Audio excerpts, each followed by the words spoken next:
je suis retourné, donc depuis l'âge de 56 ans à peu près, 57 ans au fond, je ne considère pas que c'est une routine. Toutes les premières années, je disais le bréviaire.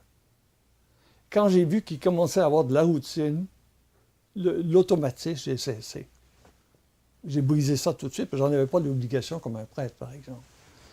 Alors, j'ai arrêté tout de suite, dit que je reviendrai quand il y aura quelque chose de brisé dans la routine. Parce que ça devient routinier. On est des êtres humains qui se fatiguent assez vite. Hein? Et on tombe dans la routine et l'habitude très facilement. Il faut toujours se méfier de ça. Alors, c'est sûr que quand je vais à la messe, pourquoi je vais à la messe au fond?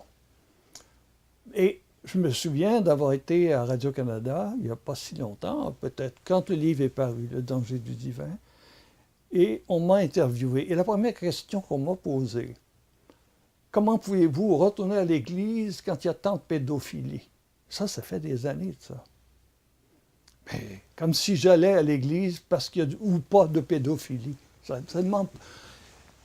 En général, il y a une telle faiblesse de pensée chez les journalistes quant aux religieux, quant à la vraie nature du religieux et de la pratique religieuse. Et je suis horrifié quand j'entends les questions qui sont posées actuellement. On n'a aucun sens de ce qu'est l'Église. On voit l'Église comme on peut le voir à travers ses yeux, c'est-à-dire une institution dans l'histoire, plus ou moins politique, hein? On fait souvent allusion à ça, même des gens plus spécialisés, comme dans le journalisme, disons, du côté religieux. Et ça m'horripile, parce que pourquoi je vais à la messe? Je vais à la messe, pourquoi? Ce serait un prêtre pédophile qui me donnerait la communion, ça ne changerait rien pour moi. Je trouve ça tragique dans l'Église, je trouve ça triste. Mais je ne vais pas à l'Église pour le prêtre, je vais à l'Église pour le Christ, et donc pour la communion. Pour moi, c'est l'essentiel, c'est de communier tous les matins. C'est la chose qui me fait vivre, qui me donne la force, tout. Qui me donne sûrement l'inspiration aussi et la paix dont j'ai besoin pour faire ce que je fais. Et malgré les épreuves que j'ai pu traverser. Alors, je trouve que c'est... la fonction des prêtres est de nous transmettre le corps du Christ. C'est si simple. Et quelle que soit leur condition comme être humain, leur faiblesse, leur fragilité. On oublie toujours qu'on est des pécheurs, ce n'est pas un mot vague, c'est une réalité. Et les prêtres comme nous sont des pécheurs. Quand on a compris ça, on est beaucoup moins scandalisés. On a de la douleur, on a de la peine pour l'Église, on a de la peine pour eux. Mais c'est pas ça qui va changer mon rapport avec l'Église. Mon rapport avec l'Église, c'est un rapport avec le corps mystique. Ce n'est pas un rapport avec l'institution dans l'histoire. Ça, c'est l'histoire de l'Église. Mais l'Église, c'est pas ça. C'est pas seulement l'institution incarnée. Je pense que c'est Saint François de Sales qui disait j'aime le Christ jusqu'à la faiblesse de l'Église, ou quelque chose de semblable. Hein? C'est-à-dire que malgré l'Église, on continue parce que c'est la mère et c'est notre mère, l'Église aussi. Donc, quand on aime sa mère, il y a des enfants qui sont moins reluisants, qui font des choses qui nous désespèrent un petit peu, mais qui ne m'étonnent pas du tout. À l'âge que j'ai, je ne peux pas être très scandalisé. Connaissant un peu la nature humaine, je ne suis pas du tout scandalisé. Alors, je trouve qu'on devrait beaucoup plus s'orienter vers le rapport avec le Christ. C'est ça l'Église, c'est le corps mystique, le rapport avec les autres à travers le corps du Christ, au fond. C'est pour ça que je me rends compte que si je réponds à des gens qui ne sont pas croyants ni pratiquants, on n'a aucun accord possible. C'est-à-dire, on n'est pas sous la même longueur d'onde, on ne parle pas de la même chose. On ne peut pas se comprendre. On ne peut pas comprendre quelqu'un qui a la foi si on est en dehors de l'Église, on ne l'a jamais connu. C'est impossible. On va comprendre des êtres humains, une institution. Je dirais la part de liberté, de quête intérieure doit être beaucoup plus forte qu'elle l'a été à certains moments. Je dirais qu'auparavant, on était sécurisé, on vivait dans un certain équilibre, une paix relative par rapport, on ne se poserait pas trop de questions. La chrétienté était forte. Et dès l'effondrement de la chrétienté, quand je dis chrétienté, c'est la société catholique du Québec comme telle qui s'est effondrée. Ce n'est pas l'Église en soi, dans sa réalité spirituelle. Il y a une confusion souvent entre les deux, mais il faut bien dire que c'est la chrétienté, donc c'est l'institution québécoise qui s'est effondrée beaucoup, en partie, en grande partie. Si on entend par ça la désaffection, la fermeture des églises, les religieux qui sortent des communautés, l'absence de vocation, on le voit. J'ai été très près, moi, de l'abbaye de Mont-Laurier, donc de l'abbesse Mère Marie-Jean Laure, avec qui j'ai fait un chemin de croix. Et quand j'allais là-bas, il y avait une novice, c'est les bénédictines. Et cette novice n'a pas pu tenir le coup parce que la communauté avait une moyenne de 70 ans. Une jeune femme de 25 ans, 27 ans ne peut pas vivre dans une communauté de religieuses de 70 ans, hein, en montant. Et c'est pareil partout. Et ce qui sauve une communauté comme les missionnaires de l'Immaculée Conception, par exemple, c'est qu'elles sont répandues dans le monde. En Amérique latine, en Asie, un peu partout. Ce qui fait que je dirais les vocations à Madagascar, les vocations en Amérique latine, ça fait qu'il y a beaucoup plus de jeunes ensemble qu'il y en avait chez les bénédictines, par exemple, ou d'autres communautés. Au Québec, il n'y a pratiquement plus rien comme vocation. C'est à part des nouvelles communautés.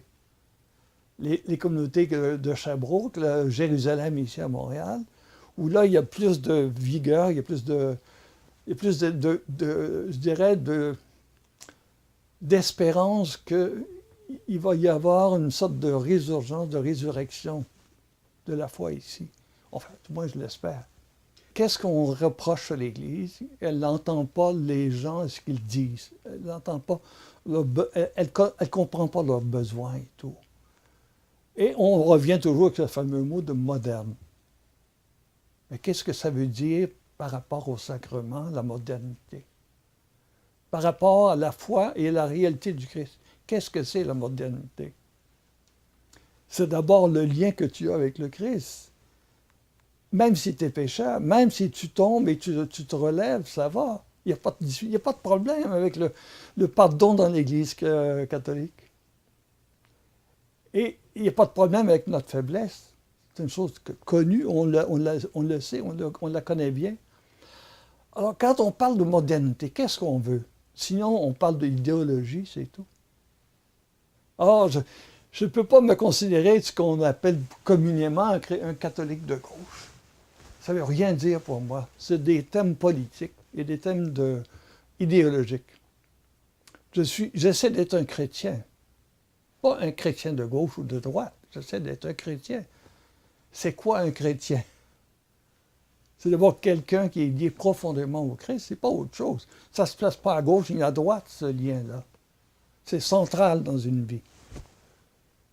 Alors, quand j'entends ces choses de journalistes en général, et parfois de catholiques aussi, qui voudraient un pape qui, finalement, ferait quoi?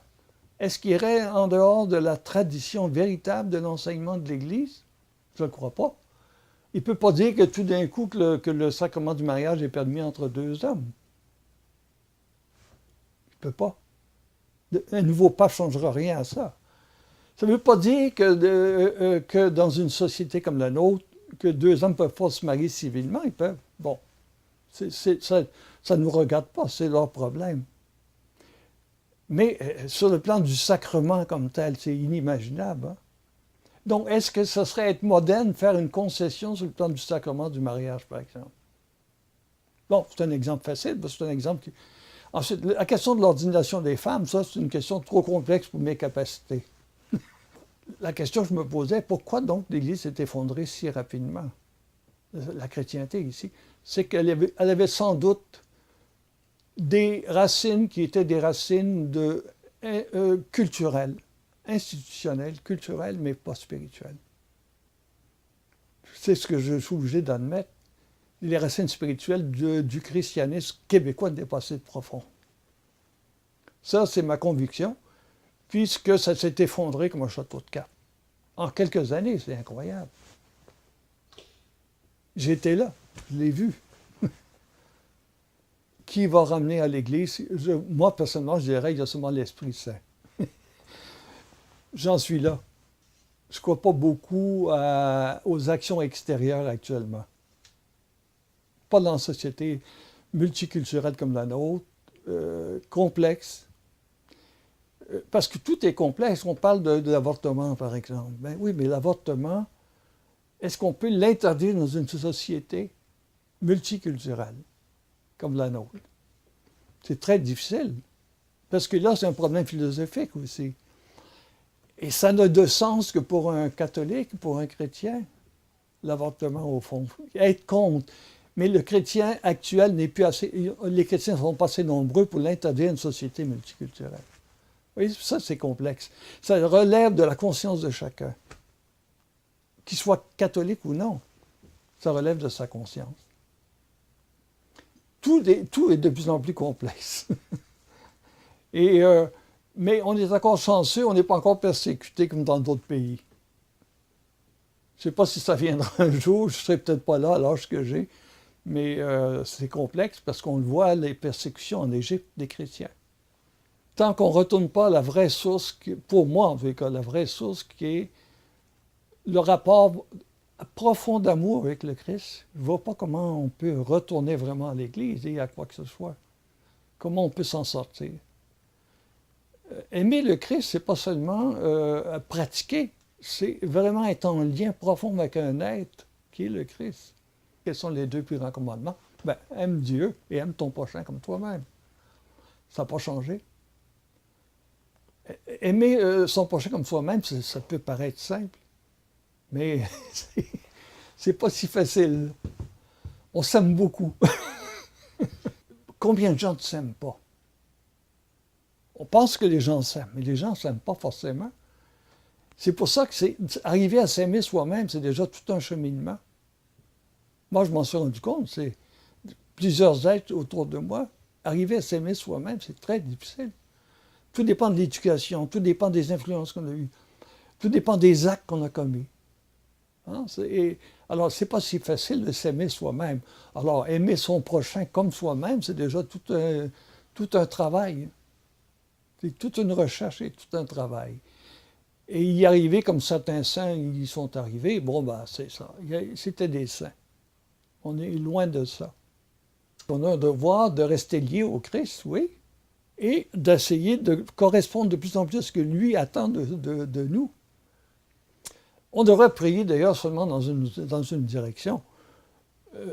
Comme le Christ le dit, Dieu sait tout de nous. On n'a pas besoin de faire des palabres, on n'a pas besoin de faire des discours. Dieu sait tout de nous, c'est tout ce dont on a besoin. Le difficile, je m'étais rendu compte, moi, il y a plusieurs années, le difficile du Notre Père, c'est que ta volonté soit faite. Quand j'y pensais, je me demandais si je pouvais dire ça. Tellement, s'il me prend au mot.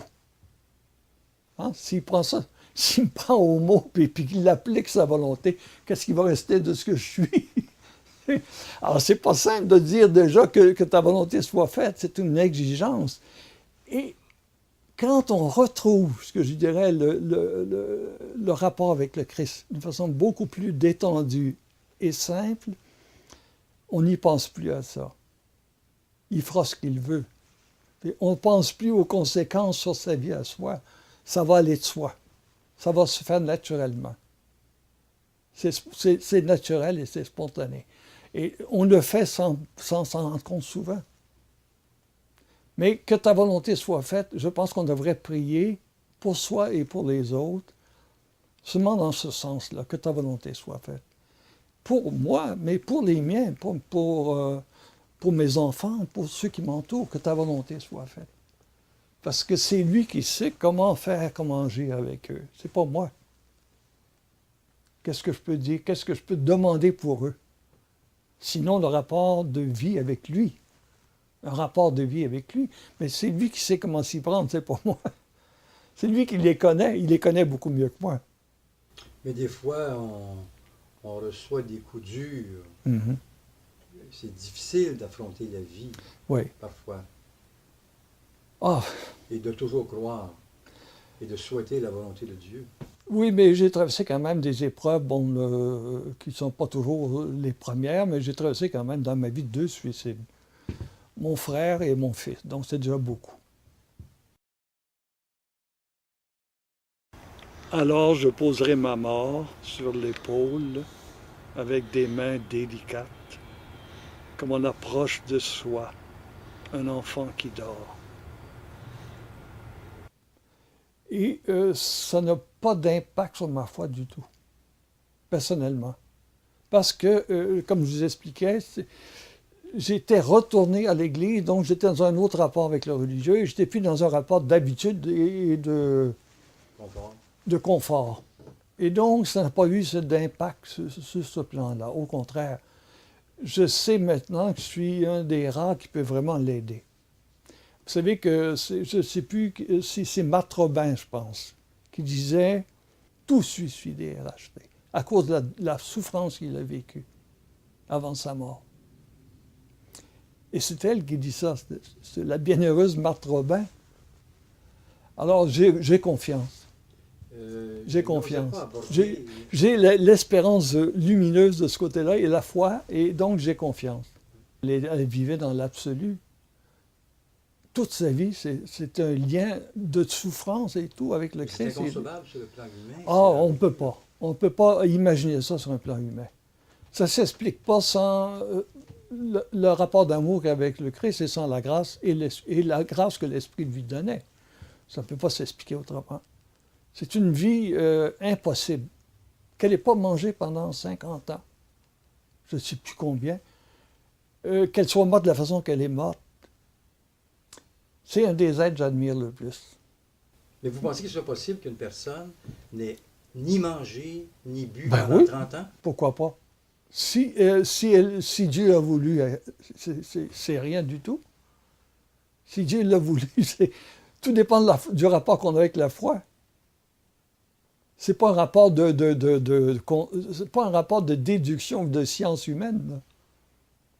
On n'a pas de rapport avec la science de ce côté-là. Sur le plan scientifique, c'est impossible. Hein? Sur le plan strictement de la vie, c'est impossible. Alors, si elle le fait, c'est que Dieu a voulu que ce soit ainsi.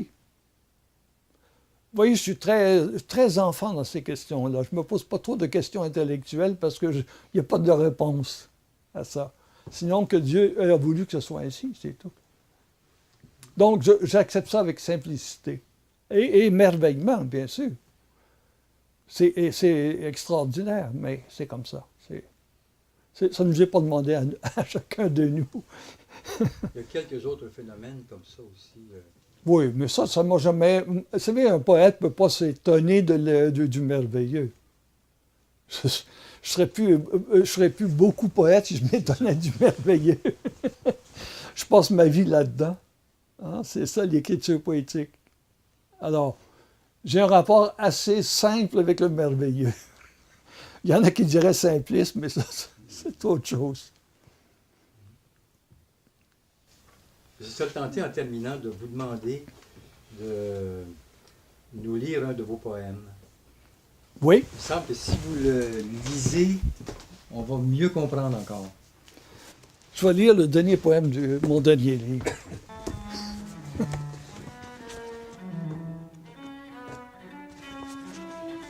En lui, avec un L majuscule. Ceux qui, autour de la table, parlaient ont bien quitté l'espace. Et le temps qui mesurait la vie s'ouvrait sur la mort. Ils ont franchi l'immensurable, atteint la plénitude du poème dans sa magnificence.